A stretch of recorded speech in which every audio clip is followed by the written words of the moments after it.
I want us to become brothers again like we used to be, and for us to find ourselves and bond with each other. Can we agree to that? Opinions vary. Welcome to Three Brothers Filmcast. I'm Anton Bergstrom, and I'm here with my brothers, Anders and Aaron. My last name is the same as my brother's. And this month marks episode 50 of the podcast. Thank you so much for your support and for listening. And please continue to like, subscribe, and share the show, whether on YouTube or whichever podcatcher you use. This episode, we're going to discuss Robert Eggers' remake of Nosferatu, which hit theaters at Christmas. Later, we will look back at the past year in cinema and discuss some of our favorite new releases and old discoveries from the past year. And here we go. I think it's fair to say that each of us likes the films of Robert Eggers quite a bit. I adored The Witch when it came out in 2015. Aaron gave 2019's The Lighthouse a 9 out of 10. And Anders wrote in 2022 in praise of the Northman's portrayal of the Viking past. Although Eggers' films are always indebted to other works, whether of history, fiction, or cinema, Nosferatu is something different for him, and that is also a direct remake, and for this reason is probably his most referential film to date. In my review, which will be out by the time this is released, I talked about its debt to previous vampire films and novels, not to mention the two other versions of Nosferatu out there, Murnau's from 1922 and Herzog's from 1979. Okay, Ramblers, let's get rambling. So, brothers, here's what I'm wondering. I have two questions, and we'll take the first. How does Nosferatu as a remake fit into Eggers' body of work in your mind? Is it an outlier in some sense, or does it really fit with them well? Anders, why don't you start that? I think it fits in quite well. I don't know. Because I think that part of it is his approach to the story. And I think it can get into also how it, approaches the question of adaptation and stuff like that while staying very faithful in many ways to the original films, is that it's really recreating that world of, early 19th century Visburg, this made up German port city. And you really, just like in The Witch, just like in The Northman, it's sort of trying to recreate that world kind of both through our understanding of literature and things like that, but also giving it a kind of we embody the sort of values and beliefs of that time. And I think that really comes into play. So for me, it's just a further actually exploration. And I think it kind of establishes him as this sort of auteur who can take now even, not original material. I mean, The Northman is basically Hamlet, right? So he's done similar things before. Yeah, I think this shows that he is an auteur who can sort of bring his focus and his particular narrative visual across all the cinematic aspects to a piece like that. So no, I think it really fits in. I don't think it's an outlier. Okay, yeah. Aaron, how about you? I think it's not an outlier. I think the remake aspect of it is more of an economic aspect of just movies nowadays, right?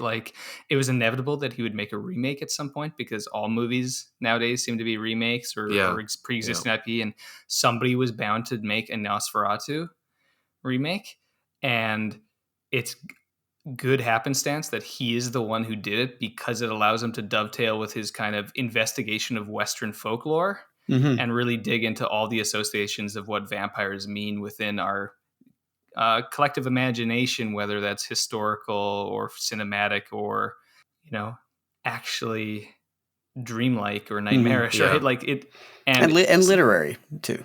Yeah, of course. And the movie, it's not doesn't lean into the epistolary aspect of the original Stoker, but it definitely is drawing on everything in very literate, legible way. So it seems like a piece with his other works. I just think that, especially maybe after the financial disappointment of The Northman, he was maybe a little more canny about trying to have something that could be a hit so he could extend his investigation. Just curious though, you said that, it's kind of inevitable that almost any young filmmaker working today will somehow create a remake of some kind, right? And lots of filmmakers do that, even Steven Spielberg and remaking movies. But I always think that there's certain directors where you're I'm kind of glad that Eggers got to do the Nosferatu and not somebody else in many ways. Now having seen it, kind of the same way I kind of still feel about a little bit hopeful about Guillermo del Toro's Frankenstein, because it's if someone's going to do it, it should be him, right? It's a story that fits his sensibility and he means a lot to him. And I don't know how, I haven't actually read or listened to that much of Eggers talking about his connection to the story, but I know he's mentioned it for a while. And I also think that some of that is like, there's a bit of the like Murnau in this film, in some of the way it's constructed. So I don't know. But I think, I think, Aaron, I like your point where it's like, if in a filmmaking system where at some point you have to deal with pre-existing IP, if we're going to have anyone sort of remake a silent film, probably right now Robert Eggers is a good choice. I mean, he's already worked with black and white. I mean, this movie's not black and white, but some parts might as well be. Some of the Moonlight parts are almost black and white. But he's shown in his formal qualities in his earlier works that I feel like he has a command of this sort of material. Plus, as you mentioned, the folklore aspects. And I would actually say, and I'd actually like to explore this more later before I get into my second question, but why I'm glad that Eggers did this movie and not Del Toro, in particular for Nosferatu. But okay, second question, digging into this sort of the remake aspect and the fact that this is a vampire movie and the fact that vampire movies have been made for over 100 years and kind of in some ways they feel beaten to death, but they're undead. Then I watched this movie and I'm like, yeah, for me, this movie was fresh, but I'm curious what you guys think of Nosferatu as a vampire movie. So not just an Eggers movie. And then how would you compare it to, say, the original or Herzog's 1979 version or other vampire movies? Like, what connections do you see? And then does this satisfy you more or less than some of the other sort of major or significant vampire movies or Dracula movies? So, Aaron, I don't know if you want to start this one off. Yeah, that's a big question. There's a lot of great vampire movies out there. No, there are, and there's a lot of great vampire stories. There's Twilight. Aaron's not being ironic, but yeah, I am a fan of Twilight actually. But our path says the Eggers connection there. Yeah. But no, I like that Eggers has the one element that I admire of certain elevated horror filmmakers, and I think he is one, and I think he's the only one I wholeheartedly really like, and it's that he takes evil extremely seriously. And this movie's about, let's portray a vampire not just as a metaphor, not just as a internal urge, but like these elements are there, but also as this idea of like a metaphysical material evil that is just lingers and poisons the actual world. And I like, I'm not going to say that the movie like, it brings all the terror back to the vampires that have been lost over the years of like Twilight or, subpar Dracula adaptations for Netflix or whatnot, right? But there's a bit of that there. And this, in a connection to the Murnau, this movie makes me scared of the concept of a vampire in a sense that it's not just like a child watching and being like, that's scary. It seems like a thing where I'm worried I will like dream about Orlok and I'm going to end up in his castle and be trapped there. There's something metaphysically terrifying about the presentation of him. And it seems because there's an inevitability about the allure, and the allure is not about him being like sexy or mischievous, or he's not the Gary Oldman of the Francis Ford Coppola film. He's the sexual elements in the movie kind of borrow from the Herzog. It's this idea of like rapacious thirst, and like the lust is an appetite, right? So it's something it's insatiable. It must be quenched, and it's a true urge, right? It's uncontrollable, but it's very bodily. So that's the Herzog connection. But the Murnau connection is the idea that it is like transitioning beyond our understanding of reality into this realm that really digs into your subconscious. And I told you guys this over text, but like people listening, it's funny. One of the friends I went to see the movie with, he texted me the next morning being like, I woke up in the middle of the night like screaming, and my wife had to wake me up. Wow. because this movie gave him like a horrible nightmare. There's something I believe it. There's something about the way that this movie emphasizes the fact that you have to let the vampire in, and his presence hovering over kind of like the windows repeatedly, that is sort of very creepy. After this movie, I came home and like it was very late and sort of creeping through my house, sort of dark, going up to bed, and you're just like all the open windows are just like you're like a little bit creeped out by all the open windows. Like it really taps into also some of those kind of sort of deep fears that we have of sort of like something at the window that's that, but you have that like you want to go like look and see what's there. And yeah, and it's the famous shot in the original Murnau is him coming out of the coffin and then on the boat, right? It's his appearance on the boat, which is, again, there's an inevitability, but it invents the classic horror movie thing of like there is a negative frame at the end of an area and you're inevitably going to have to go down it and see what's at the bottom. Yeah. You have to look. So don't go in the basement, right? Anders? Yeah. I agree. I think its connection to the original Nosferatu is that I agree with you, Aaron. It returns some of the fear and this is how it also, I think, kind of fits into some of Eggers' work. And Anton, you said he takes evil seriously. And one of the ways he allows us to do that is by entering into the world of the characters, right? Not just we're not, I never feel like in a Eggers film that I'm like, we're sort of projecting our contemporary biases and understandings of the world onto the past. We can just take that world as it is. But what's kind of interesting about Nosferatu is that it is a world in sort of transition. Within its world, there is debate about the right way, right? So you get these scenes of, trying to understand it as, an illness or things like that, right? So I think the film works really well with the vampire myth, sort of layering the literal physical horror, body horror, urge horror. You can then move to like a psychological level. It's compelling. Then even on a metaphorical level, it still works. So that to me is high praise. But I think it also, Anton, you mentioned in your review some comparisons to Coppola's film a little bit, right? I see that in there. I think there's some visual homages. It's definitely literate in the sort of vampire on screen, right? But I think it also even goes so far as to draw on other films.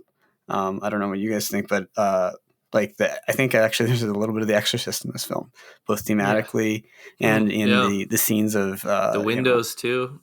The Exorcist. And Defoe. Yeah, we have to get the disreputable, sort of priest professor guy to come. Exactly. It's literally exorcism scene and her Ellen, played by Lily Rose-Depp, her like kind of orgastic writhings are basically like what Regan goes through. Yeah. So I think, and I think the whole, when he, challenges them on that, like this intrusion of the old East, in this case, Eastern Europeans, Gypsy rights, all that whole scene, into the new enlightened world of like Germany and England and these places, right?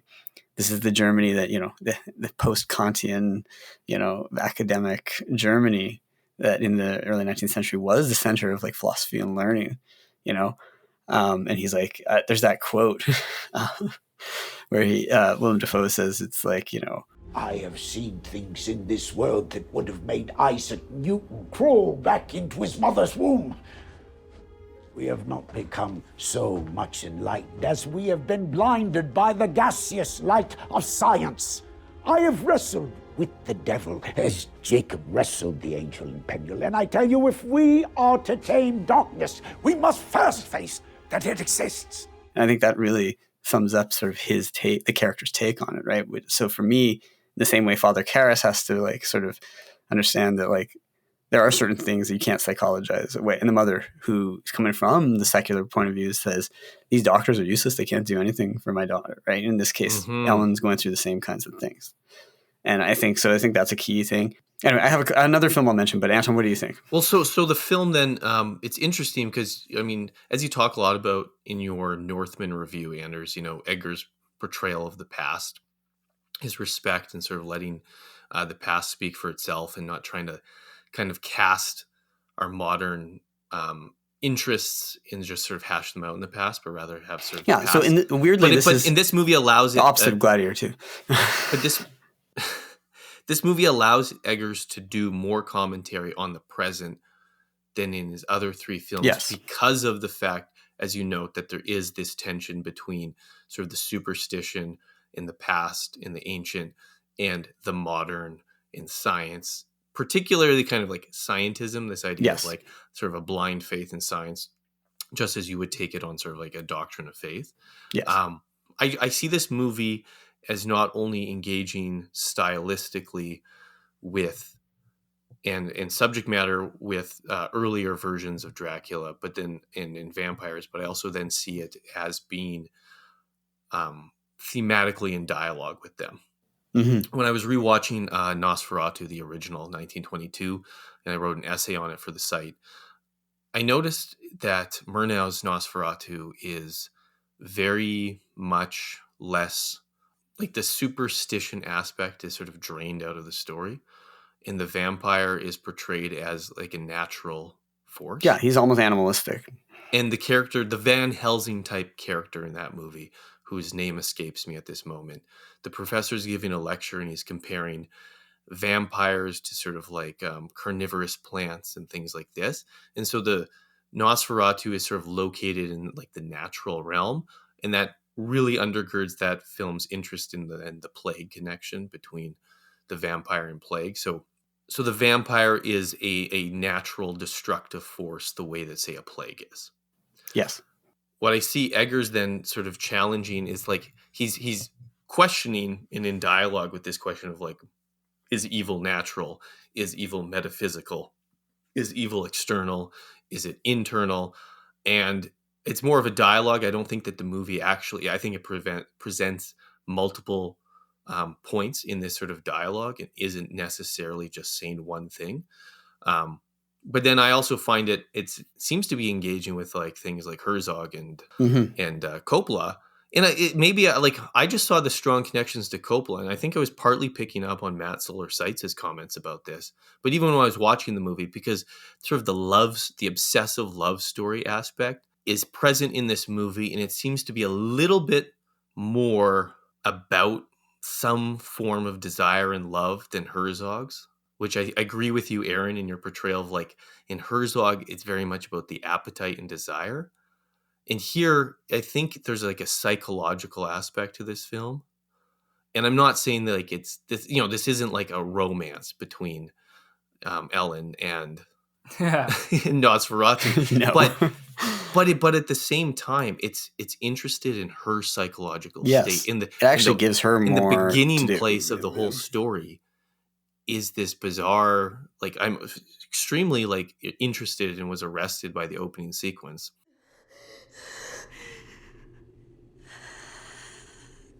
Come to me. Come to me. A guardian angel. A spirit of comfort. Spirit of any celestial sphere. Anything. Hear my call. Come to me.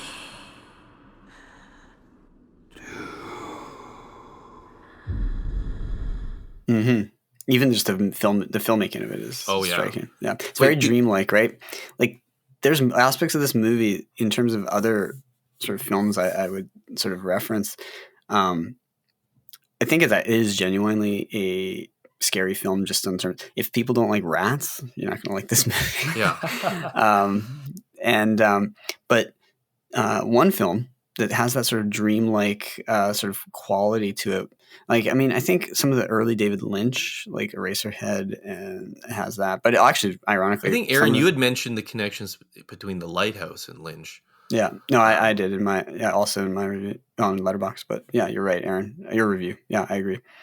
There's definitely something there. He can capture that sort of uncanniness, but it's not really just like weirdness. It's just like a dreamlike sort of state you enter. I think there's more than a touch of even like Guy Madden as well. Yeah, Guy Madden, the Canadian. Well, I haven't watched his Doesn't he have a Vampire? Yeah. So I have seen it. He made a film of the ballet, the vampire ballet. And there's some, so you can see his sensibility applying to the vampire story. It works really well in that way. And then the last film, in terms of it's going back to the realism and the physicality of it, it reminds me a little bit of Alexander Sakharov, the Russian filmmaker, his adaptation of Goethe's Faust from 2011. I saw it at TIFF, and I don't really know where it's available again, but it is the this deal with this demon Mephistopheles, and then it's set in Germany in the early 19th century, and it's just so those narrow streets and the sort of disease and the bodies and the rotting and all that. It's very obsessed with sort of like physical in that way and stuff like that. And then his appetites as he makes this deal with the demon. Yeah, Eggers' screenplay really emphasizes the occult dimensions as well of this story, particularly through the Knock character. Performing these Knock sort of feels like he's a character straight out of Sakharov's Faust.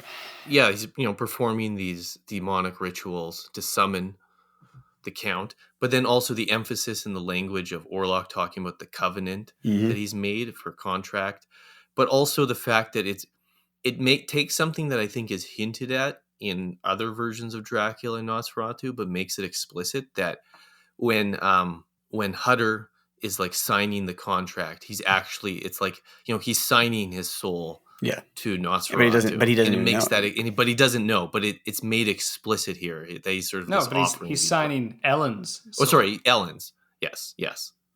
It's like he's signing their marriage contract. Yes, it's a marriage. Yeah, you're right. It's like linking back to the witch, right? What is a black mass is like literally it's supposed to be like a covenant. Coven of witches? A covenant? The devil, right? And it's supposed to be like a sexual, romantic, marital defilement liaison, right? Yeah. It's taking the right. It's a travesty of the sort of the sacrament. Yeah. The sacrament, and then also the language of bride. The church is the bride, and Christ is the bridegroom. And again, these contracts this movie really emphasizes those aspects that a evil contract will be sort of bizarre inversions of certain religious rituals, right? Yeah. I like how the movie also in some of the contract stuff just sticking on that, or it's in its approach to marriage and its approach to Ellen as this. The movie's not like tiptoeing around the misogynistic aspects of the culture around her, even if it's actually not particularly judgmental of the doctors and their attempts to like help her, because it's all they kind of really know at the time. That they're as when they're like, she's having these fits, she needs more ether, her womb is, her hysteria is getting out of control. She needs this. Yeah, no, actually, and Ralph Ineson's character is pretty sympathetic.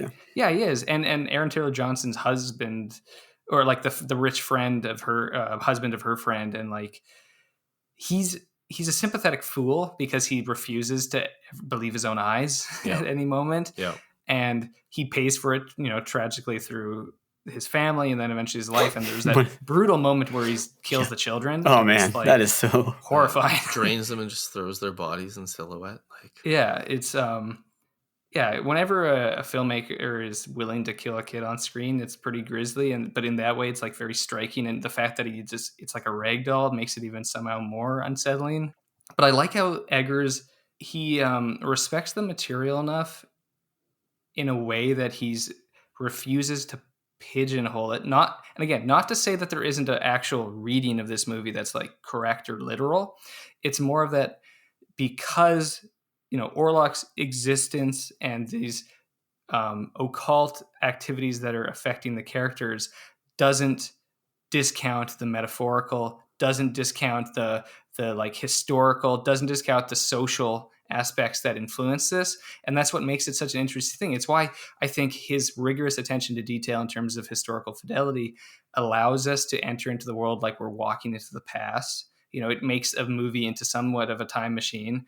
And out of that, we're able to engage with people on a much more human level than we're usually allowed to within our collective imagination from the past. But then it also lets us see like the three-dimensional aspects of it, because all these characters are actually very three-dimensional. And even in a weird way, there's more to Orlok even. Yeah, I would agree. than just the idea of this. He is He's a pure monster, evil but, in yeah. this, but there's also some kind of yearning that is, it's almost, it's a little romantic. Why don't we talk a bit about Orlok and the portrayal? Because I was quite struck by like sort of this hideous monster, like hairless wolf-like thing we see at times when he's sucking his prey. Like, Yeah. it's not like anything I've really seen in another vampire movie. There's elements and a couple scenes of it again in the Coppola that sort of have a wolf-like dimension. And Bram Stoker also mentions that Dracula can turn into a wolf. That's one of the animals he can turn into, along with Wolf, a bat. Yeah. But don't you think he looks like, this movie really plays the undead aspect? He Yeah. looks He looks like a corpse. Yes, He's like a lich. Well, so the original title for Dracula was The Undead, and we forget the fact that vampires, like the way we think of zombies now, was previously, before the zombie became an empty brain, really a big thing. It was often how people thought of vampires. Is that like, that's why we have the whole scene in this movie where they have to find the vampire's grave and drive a stake through the corpse there. Yeah, no, like, I mean, fantasy, horror, and things like that play with these things. Like, Dracula is not, like, has kind of become something, and vampires have kind of become, like, these, like, immortal sort of, like, souls, and, like, through, like, Anne Rice and in these stuff like that, sort right? of, like, they're like a naturalistic Anne Rice reading where they're kind of just like they're almost a species subspecies of, Or you get the mythology of, like, stuff like even Blade, where, like, they get bit and become a vampire and stuff. But the interesting thing here with Nosferatu, he reminds us exactly what you said. Yeah, that vampires prior to the 20th century were undead, but not like the zombie. Remember in the original Night of the Living Dead, they're called ghouls, right? Oh, yeah. They never say the word zombie, because a zombie was someone who's like an undead, like been possessed by voodoo, right? Yeah. It's I Walked with a Zombie. But the idea, so it's that idea that also came through the idea of zombie in, like, even classical science fiction in the 50s, like all you zombies. The idea is a zombie is like an empty, like we would say today, I guess, NPC or something, like, right? Non-player character, right? Like that's a zombie. There's philosophical zombies. The idea that they're just presenting, moving, that there's nothing there. But the undead, could be a ghoul like that, but an undead could also be, fully sentient, fully in command of its power. This is why, like, if Orlok here were a D&D character, he's like a Lich King, right? Like, he is like draining life, and he is an undead royalty, right? Noble. So it combines that aspect there too, which adds another sort of political reading to it, right? Of like which goes back to the old days, this idea of, like, I guess if some people say rooted in people like Vlad the Impaler and like brutal leaders who, and rituals and things like that. But yeah, so I think the movie ties a whole lot of vampire lore from previous times into the film, which is kind of cool. But he's definitely disgusting and gross. But then there's also the decision, right, to give him the big Eastern mustache and dress him like an actual Slavic count. Yep. Yeah, his voice is rejecting incredible. The charismatic, sort of like handsome, croaks, like. Right? Like Bela Lugosi or Oldman some of the time. Yeah. Yeah. Because Gary Oldman and Christopher Lee and Bela Lugosi were kind of like the suave, like Eastern European seducer, kind of, right? Like in their character. Well, the Oldman one shifts between all these different. Yeah. Because he's like the the bizarre red. Yeah, the beginning of the castle. Red robes and weird hair and long nails. And then the top hat. The castle, and beard, but then he's the top hat and beard guy in London. I forget which critic said this, but they were like, it almost seems like Orlok has walked out of the Nutcracker into like reality. And I kind of like that because his coat too is very key, right? It's one of those military coats. He's got the fur hat. He's even got a little tuft of hair that is kind of like parted a bit. It's not super thick or anything, but it's there. So there's enough in it that you can kind of understand why certain characters are willing to engage with him as a eccentric Easterner within their imagination, even though he's kind of obviously a monster. I don't know if you want to pivot off of this already, but I do want to talk about the sequence, the castle sequence, which I think is the best part of the movie, frankly, where I think Eggers is like, his filmmaking abilities are are pulling out all stops. And I think it leads with that absolutely gorgeous shot of snow falling, Hutter walking down the street with the moonlight drifting down, and then the carriage comes up and turns sideways perfectly and opens to him. And then, it gets that awesome shot of him going into the mountains, and you see the castle at the bottom and the like kind of blood moon watching. Yeah. And it's just, it looks like a painting. It looks like everything you imagine when you're watching Sleepy Hollow as a kid. This actually kind of reminded me of the animated Sleepy Hollow in some of the moments, just because it captures that, again, Gothic imagination. But then when he gets to the castle, what makes it so nightmarish to me is not just Eggers' command of aesthetic, like presentation and narrow focus, which I think so many modern kind of highbrow horror filmmakers do. It's that idea of we're going to restrict your ability to comprehend the vision on screen. So the darkness is, overwhelms the actual frame, overwhelms the character, thus us. But it's not just that. It's that he both establishes and confounds geographic space on screen. And he does that through refusing traditional cuts. I don't know if you guys realize, but basically the entire sequence in Orlok's castle, he doesn't do a clean cutaway. He pans, and the pan will always shift into another. So like Orlok's on Hutter's left, and he'll pan, and Orlok is all in front of Hutter. Yep. Or, Hutter turns, and he's in a different room because the camera movement is actually the cut. Yeah, but it means that in the way it's edited with the movement. It's the fluid way of seamlessly making it seem like the camera's never cutting, but that's actually similar to the way that we experience our dreams, because our dreams don't ever cut to black or even have like a cut. It's just one thing shifts and shifts and shifts. And so the inevitability, your Hutter eventually does escape by plunging himself into the river, but only after eventually being caught. But like he can, the inevitability, he's going to end up in the crypt. Right. And he's going to end up at his tomb. And as a viewer, you're helpless to witness that. Right. The only way you could stop that is you'd have to walk out of the theater. And I love that kind of stuff. I think it's like, that's true nightmare filmmaking.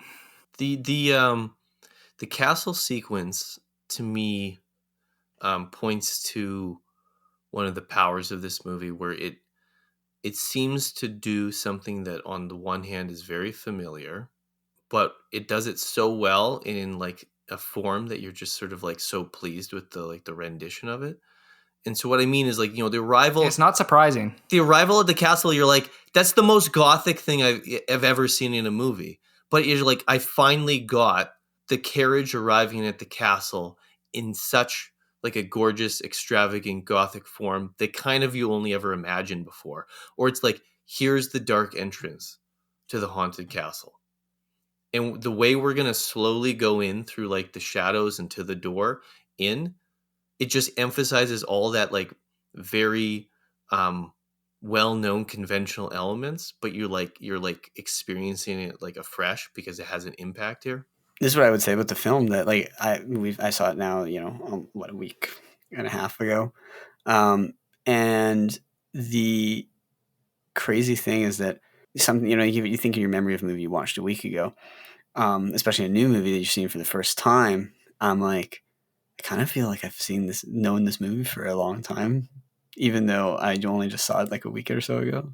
Like, that's because he's been calling to you. Exactly. No, exactly. Like that's the effect of the film, that it like, but I think it's because it's drawing out these sort of idealized views for a lot of viewers who are literate in cinema, literature, art, etc. And folklore and storytelling and like horror, and kind of like combining that all together. It's quite something. What do you think about Aaron? You talked a lot in your description of the castle sequence about technique, but I'd like to spend a little bit of time just talking about Eggers' technique, because I feel like I finally hit upon a couple formal aspects, and I was rewatching The Northman recently too, and I was like, okay, like these are things that Eggers does all the time, and I don't think I had fully been aware of this before. So characters speaking directly to the camera, or like sort of direct, like I can't quite tell if the eye line's right at the camera, but it looks like they're speaking. Like Scorsese sometimes does this.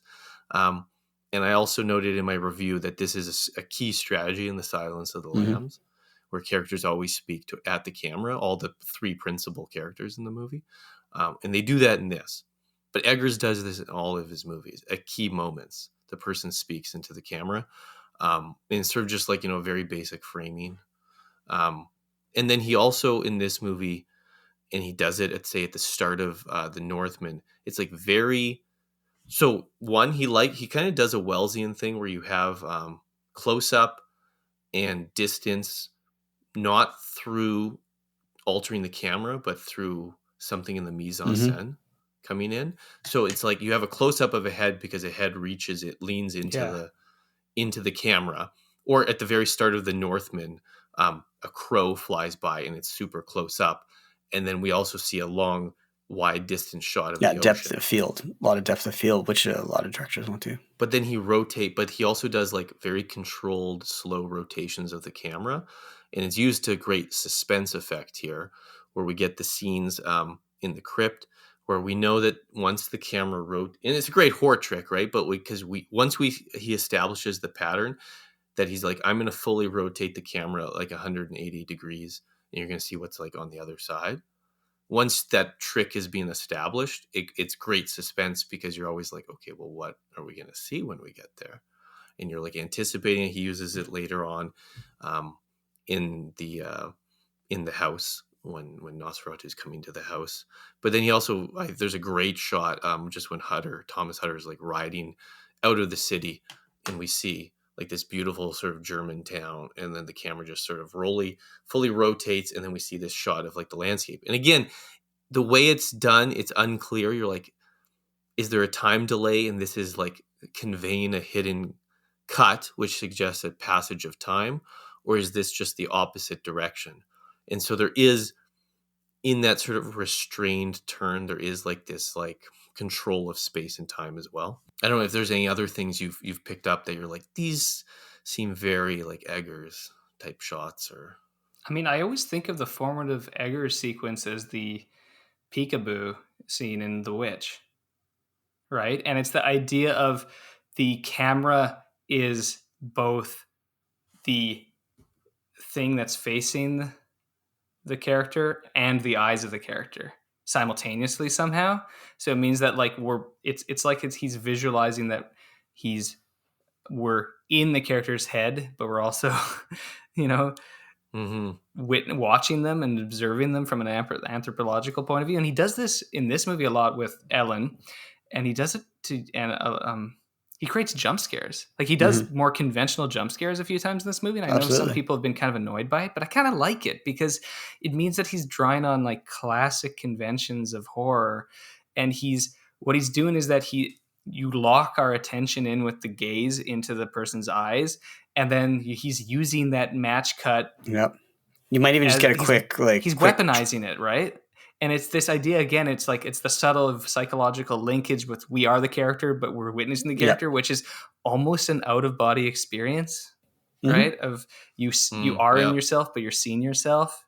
It's why more and more I think that Eggers is... The Lighthouse is a key film for understanding him because the slippery nature of reality and the dreaminess is actually present in The Witch and in The Northman and in this, but that's the movie that like pushes you into that avenue the most. And then it's a means of understanding that it's not actually at odds with that kind of historical fidelity. It's actually part of it because it's an enchantment of reality, right?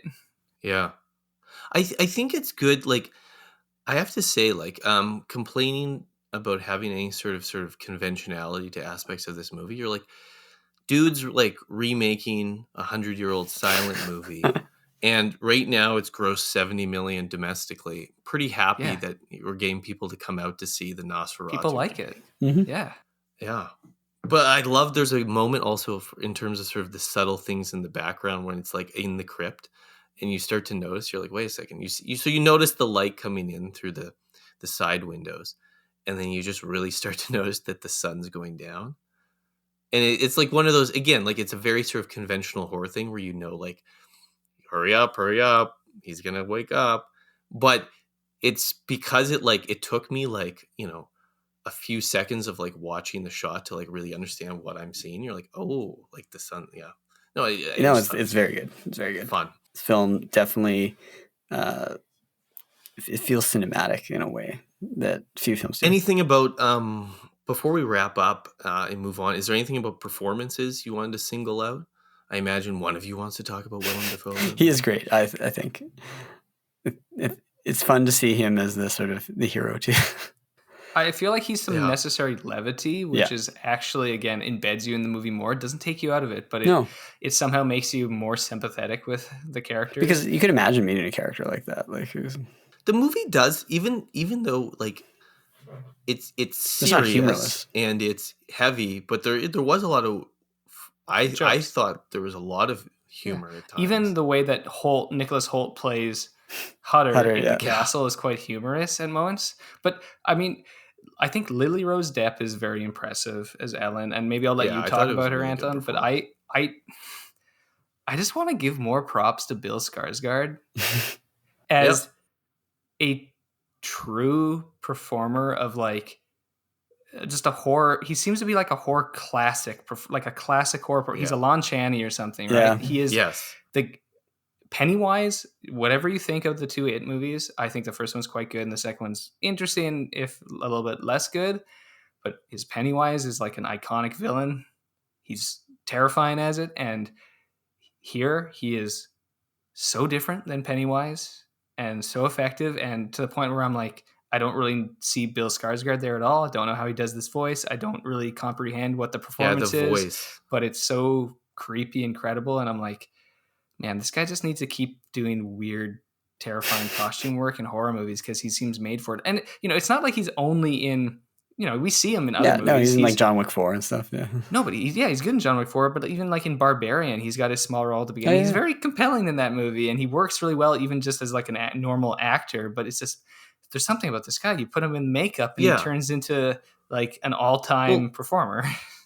I would say, like, you know, it's different but comparable to the way that Andy Serkis, like, certain actors will develop a gift for a particular kind of performance that's often like underappreciated. Because, you know, Andy Serkis's work as Golem and like Caesar, you're like, this deserves far more credit than it gets. But likewise with this, you're like, these are the kind of things where I'm like, when they're hidden behind the makeup and stuff, I actually think there's a lot of skill here. There's other times where actors, for, you know, a prestige, they hide behind the makeup, a bunch of makeup, and I was like, this seems sort of like an impression you're trying to do or something. But here it's like, no, it's like this enhances the whole thing you're trying to do here of entering into the character.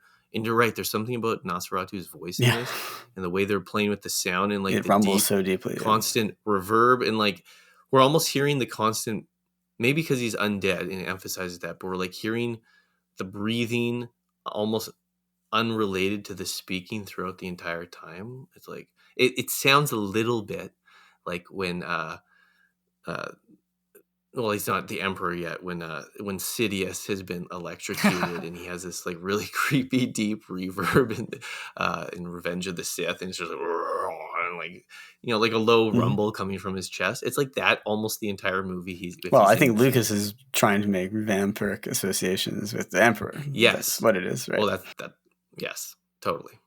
It is a black omen to journey in poor health. You will remain and well rest yourself. I must object, my lord. You will obey this my counsel. But, my lord... But, like, did you want to talk about... I thought it was a really good performance, and I thought her ability to, in multiple scenes, play through a variety of different kind of, like, emotions, like, quickly. Like, there's a certain, like, showiness to that performance, but I feel like it's well done. Yeah. And it's interesting because they're like, you know, it's Depp's daughter, so you're like, she clearly has, you know, her father's knack for physicality. For the big kind of expressive performance eyes, that is, it's expressive. It's a bit over the top, but it's like really captivating. So like I thought I think the opening sequence is one of the best parts of the movie. It weirdly sort of makes connections that I feel it could be explored further in a reading between things like depression and like whatever is going on Yeah, there's even a touch of like and the one shot when letting she's it in. outside in the yard. It's like, oh, it's like Melancholia, the little Lars von Trier in that shot. Yes. Speaking of Alexander, Well, in Skarsgård brothers again. Melancholia was then linked traditionally in Renaissance stuff to lycanthropy and the black bile, and like these other sort of hallucinatory experiences and stuff. So again, like Robert Eggers Burton, Anton. Robert seems Burton. seems to strongly know the history on this. But I also thought then, because this movie we've mentioned a couple of times has elements of The Exorcist, and then some of her sort of like possessed sequences are also quite impressive with the thrashing. I've read from a couple sources, and I can't like verify that like basically there's no like visual effects, makeup effects for like a lot of her contortions with her eyes and stuff. And again, like I mean that's neither here nor there at the same time because we're praising Skarsgård for his makeup performance, but so I just feel like there's some great moments. Is the way that like there's the whole scene where her and like Hutter later on they go from like they're sort of like fighting and then they sort of have sex and then it sort of turns into like another fight and then like the vampires coming and like there's so many turns that I thought like it conveys again this sort of like manic mental state really well, and I think she does a great performance in it. Standing before me, all in black, was death. But I was so happy. So very happy. We exchanged vows. We embraced. And when we turned around, everyone was dead. Father and everyone. The stench of their bodies was horrible. But I'd never been so happy. Well, I think that wraps up our discussion of Nosferatu. Aaron, you wanted to talk a bit about our past year? Yeah, because this episode is our January episode, right? And so most of the best of lists have already come out. Our best of lists have not, because we're given a little bit extra time so we can see a few more movies like Nosferatu and include those for consideration. But I have two questions for you guys. I don't want to belabor it too much, but I'm just curious in terms of kind of best of the year of what you watched. So first question, and then once we all answer, I'll loop back to the second. But the first question is, what is the best, you don't have to pick just one if you don't want to give that away, but what is, best new movie you watched in 2024? Anton, I'm curious about you. Is it Nosferatu? Is this now at your top? It might be. I would say I'm torn between an experience early in the year and Nosferatu. So I'd say Dune Part 2 is definitely, if not my favorite, my second favorite. It's hard to decide. But basically, I thought Dune Part 2 was one of those rare cinematic experiences, or the combination of audio, visual experience was so profound and like intense that it's the kind of movie where I was thinking about it literally for like weeks, and I couldn't wait to go back and try to recapture it. And the second time is never quite that same first experience, but I also made the rare trip to make sure I went to see it again in the theaters. And I think Villeneuve with Dune Part 2 is doing something really special with spectacle filmmaking. I think there's few filmmakers now who are doing spectacle filmmaking in a satisfying way. And that movie just worked for me incredibly. I was into the story, just everything about it.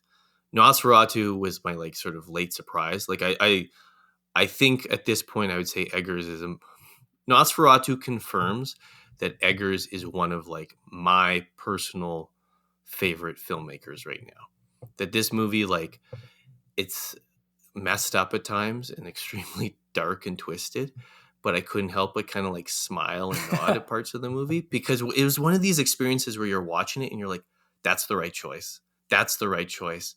Awesome. Is he going to do this? Great. Oh yes, now I'm seeing this. Perfect. This is what I would do. This is what I want someone to do. I always want someone to just show me a shot like that. Great. And you're like, you feel like you're on the wavelength of the filmmaker, and you're just like, Anton, yes, it's the meme. It's the Jack Nicholson in The Departed nodding. Yes. Yeah. He's leaning in. Yes. So like this movie, like I find it was sort of a late surprise. Like I liked all of his other stuff. I thought that Nosferatu was better than I thought.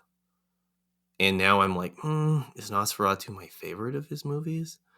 Probably I still like The Witch even more because I just love The Witch. But when I rewatch The Northman now, I'm like, man, The all of his Lighthouse is movies really for good me too. Anton just all of his movies for loves- me right now are probably 9 Anton out of just 10. loves It's the 17th century lingo, the dedication to an archaic Yes. English language. He's like, oh, it's the Dun period. Wonderful.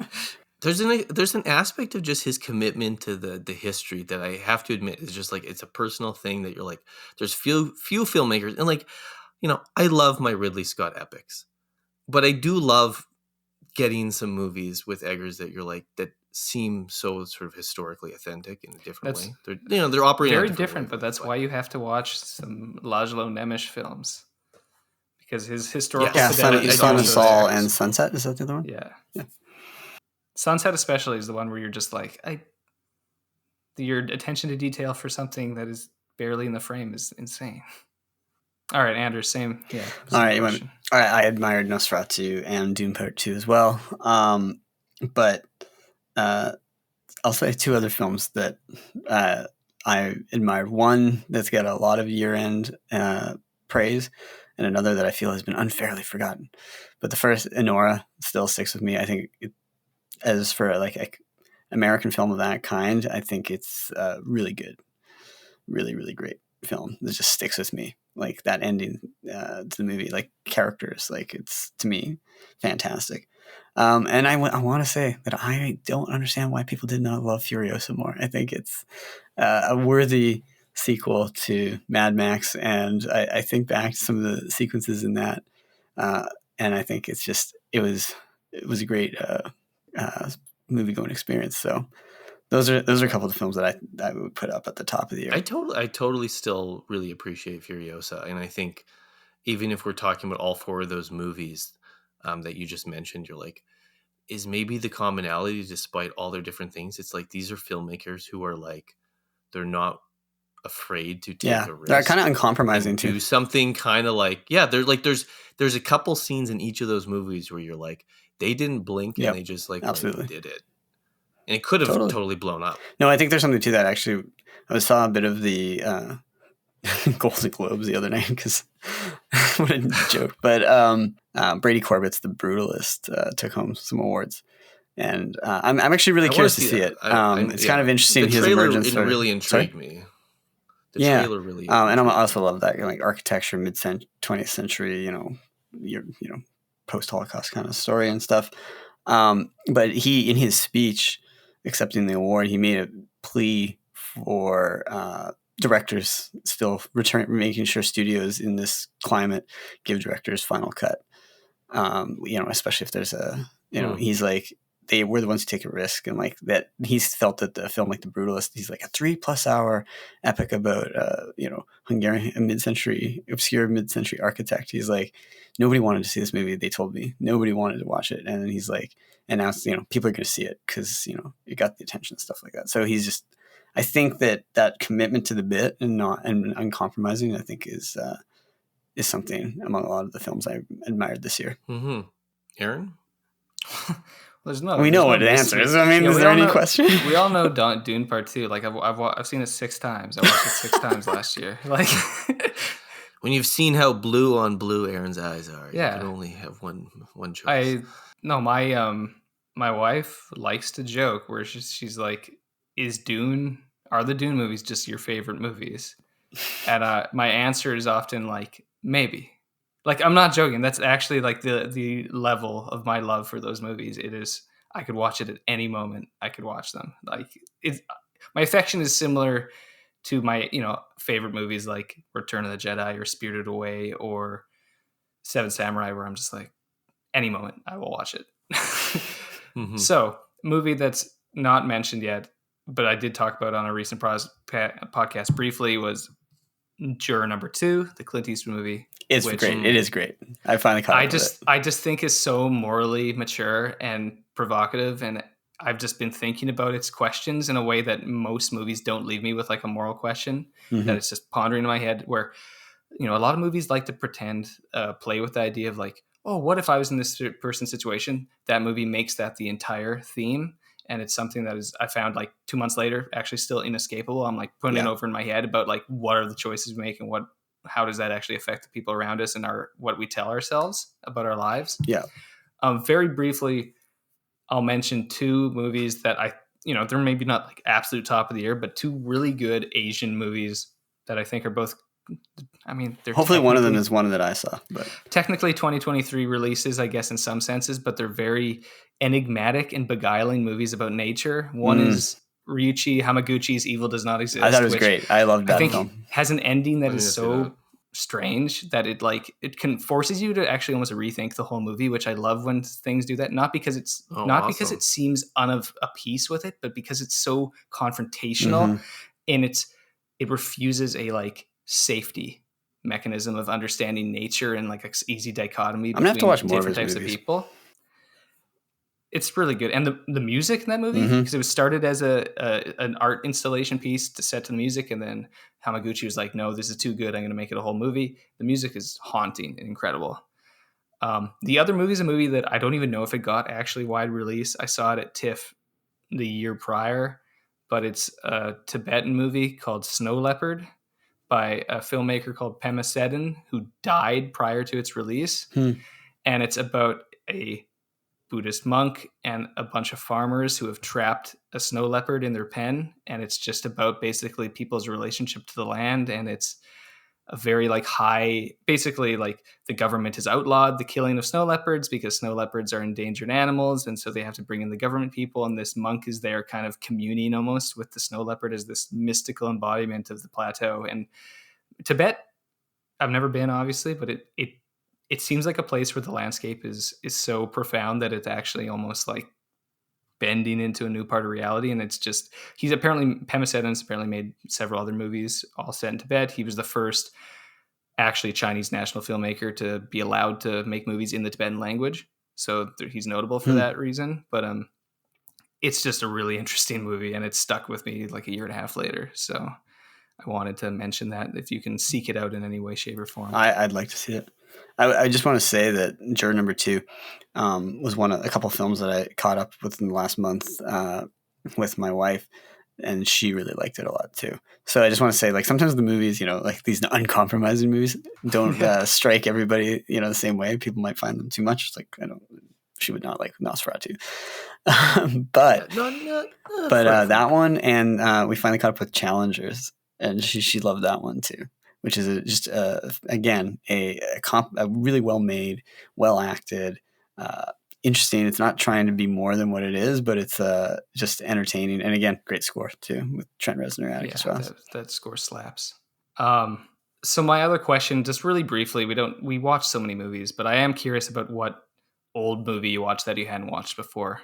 What, like, if you're just picking one, what's the movie that you watched this year that you've never seen before that really stuck out? Because I actually think we're so fixated on the present that we forget that there's so much good past stuff, and that kind of can shape your whole year.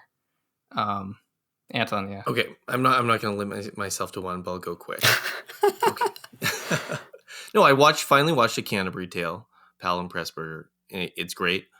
It's one of these movies that was like, I feel like the more I rewatch it, it might become one of my favorites. The way the way it explores our connection to the past through sort of present crisis and just sort of the way life is lived. I just found like really, it's not only a great movie, but it also sort of was like reaffirming for life. This year, I also discovered the films of Nils Gaup, who's a Norwegian Sami filmmaker. So he did Shipwrecked, which is a 1990 Disney sort of produced movie about like a boy being shipwrecked on an island. And that's just very competent sort of boy's own adventure. But then he did a movie earlier in 1987 called Pathfinder, which is as far as I know, like basically one of the only Sami language films that exists. And it's about like a Sami folktale. So it's set like 1,000 years ago in sort of the north of Norway and near the Arctic Circle. And it's the kind of movie where people throw this out a lot, but you're like, I've just never really seen something that portrayed this world. and it was really rich. And lastly, this isn't something I've watched for the first time, but I watched The Secret Garden with my boys, and it felt like I watched it for the first time. This is the 1990s version. And I was just struck by the fact that this movie, if it was made today and it wasn't a children's movie, would be a top line prestige British There's a few drama. of those ones like that from that era like that, yeah. And you're like, this movie is so well shot and it's so well acted and it's actually very serious. And just because it's associated with sort of children's lit, and for some reason people have a memory of it, is this like 90s movie that their grandma had on the shelf on VHS, that like I feel like no one watches this movie, but Who directed it? It's exceptional.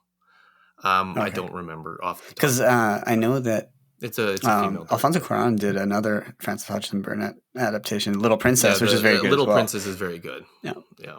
What about you, Anders? Okay, I'll limit myself to 2 because Antoine already mentioned Canterbury Tale, which is one of my highlights of the year. I've been going through which you both watched because I was bugging you about. Well, and I ended up sharing it. Yes, so that would have been yours from what, last year? No. Anyway, thank you, Aaron.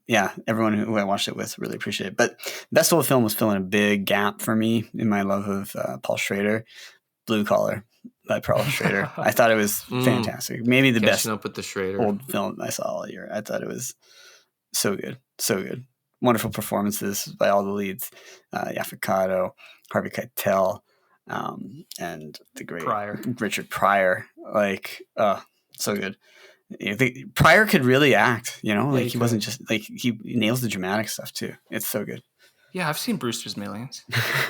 So, and the other one I'm going to say is actually, I only watched it because it was featured on the movie Mindset, Will Menaker's Chapo's movie side project, and that is James Cagney's Footlight Parade, which I actually thought was a fantastic old or pre-code song and dance film with the great Busby Berkeley production numbers and everything. That one has like 3 huge dance sequences that are fantastic, and I would put it up there with among some of the best musicals of the era. It's really good. And Cagney's great, because I also then watched East and West, the one with Cagney by Billy Wilder, which is really fun too, but not quite. Footlight Parade's really good. Cagney's got the goods. Yeah, as for sure. Just entertainer. Yeah. What about you, Aaron? Well, so aside from Dune, my most rewarding viewings of the year were just watching the Powell and Pressburger movies that I'd never seen. And it was spawned from the fact that I went to Hot Docs and I saw David Hinton's documentary from this past year, which is really good, called Made in England, the films of Powell and Pressburger. And Thelma Schoonmaker was at the screening. Amazing. And gave a speech after and was talking about him because she was married to Michael Powell, for people who don't know. And so after that, I watched 49th Parallel, A Canterbury Tale, The Life and Death of Colonel Blimp, and I Know Where I'm Going. And all those movies were just wonderful.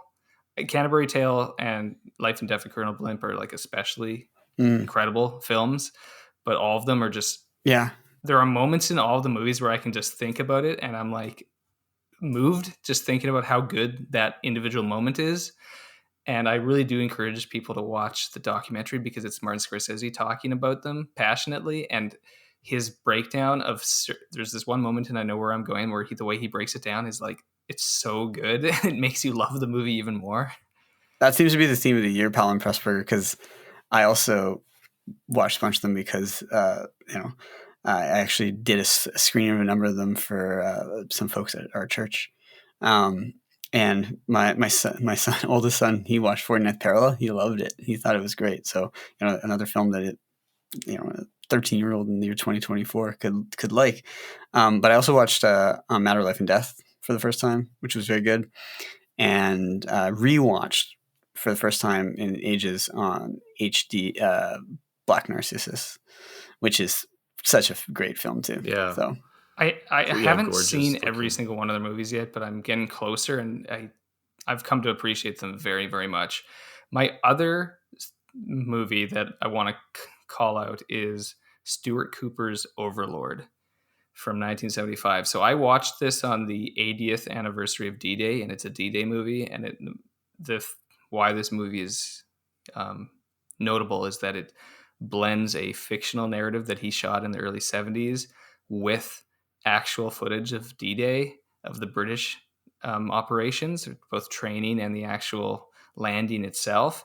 And it's all about this young soldier and his boot camp experience and his kind of premonitions of his own death going over there, and his, last conversations with his parents. And then he meets a girl at a dance near the camp, and then he can't tell her where he's going. And Cooper literally went and found old film cameras from 43, and he found old nitrate prints so that all the footage would match seamlessly. And it is a movie that you actually cannot tell what scenes are old and what scenes are new. It is one of the best blends of fiction and nonfiction, and it's watching it on the 80th anniversary of D-Day was very meaningful, but also just this is an incredible British film. And it's on Criterion, so you can watch it. Yeah. Actually, all these movies are on Criterion. That's why I've been going through the Pearl and Presper. I just looked up because I felt bad that I didn't know. The director of The Secret Garden from 1993 is Agnieszka Holland. Oh, yeah. So she's a and she made Green Border. She collaborated on the Three Colors trilogy on this. She's a very significant director. The scenario, yeah. So she's a good. Yeah, Green Border was a movie that I'm curious about. It sounds very harrowing though, about migrants crossing the Polish border, but they got a lot of love on best of lists. Yeah. So people there's lots of new movies to catch, but there's lots of old movies to catch up with if you haven't seen them.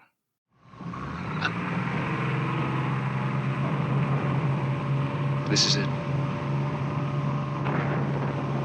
We're going in. So I think we've covered some of the highlights of this past year, including Nosferatu, but I think we could all say that we're hoping for perhaps a better and even more good movies in 2025. And until next time. Goodbye, Mr. Bond. I bid you farewell.